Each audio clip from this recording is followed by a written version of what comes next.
Hello viewers, this is Hasibul Islam and you are watching Tutorial24. In this video I am gonna show you how to uninstall Tor Browser from your PC. So let's start after intro.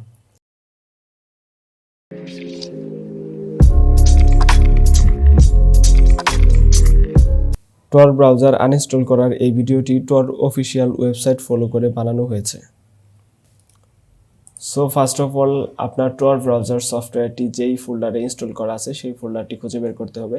এর জন্য this PC open করার পর আপনি যেই ড্রাইভে Tor browser সফটওয়্যারটি install করেছেন সেটি ওপেন করবেন। অনেকে হয়তো সি ড্রাইভ ইনস্টল করে থাকতে পারেন বা অনেকে হয় ডিই, আপনাদের ইচ্ছা মতো। তো আমার এখানে সি ড্রাইভ ইনস্টল করা আছে তাই আমি এই সি ড্রাইভটা ওপেন করতেছি। তো এইখান থেকে আমি প্রোগ্রাম ফাইলস ওপেন করব। তো প্রোগ্রাম ফাইলস ওপেন করার পরে নিচের দিকে আসলেই দেখা যাবে Tor ব্রাউজার নামের একটা ফোল্ডার।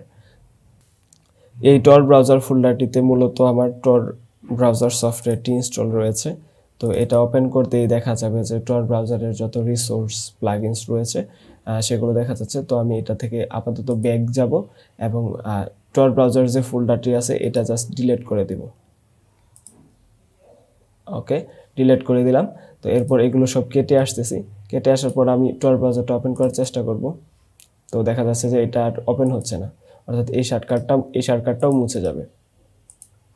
আর Tor ব্রাউজার সফটওয়্যারটি যদি আপনার সি ড্রাইভ ইনস্টল না করে অন্য কোনো ড্রাইভ ইনস্টল করে থাকেন, যেমন ই ড্রাইভে, তো সেখান থেকে আপনি Tor ব্রাউজার সফটওয়্যারের যে ফোল্ডারটি রয়েছে সেটি খুঁজে বের করবেন এবং জাস্ট ডিলিট করে দিবেন, তাহলেই আপনার Tor ব্রাউজারটি আনইনস্টল হয়ে যাবে। তো ভিউয়ার্স, এই ছিল আজকের ভিডিওটি সম্পর্কে আপনাদের যে কোনো মতামত জানিয়ে দিতে পারেন কমেন্ট করে।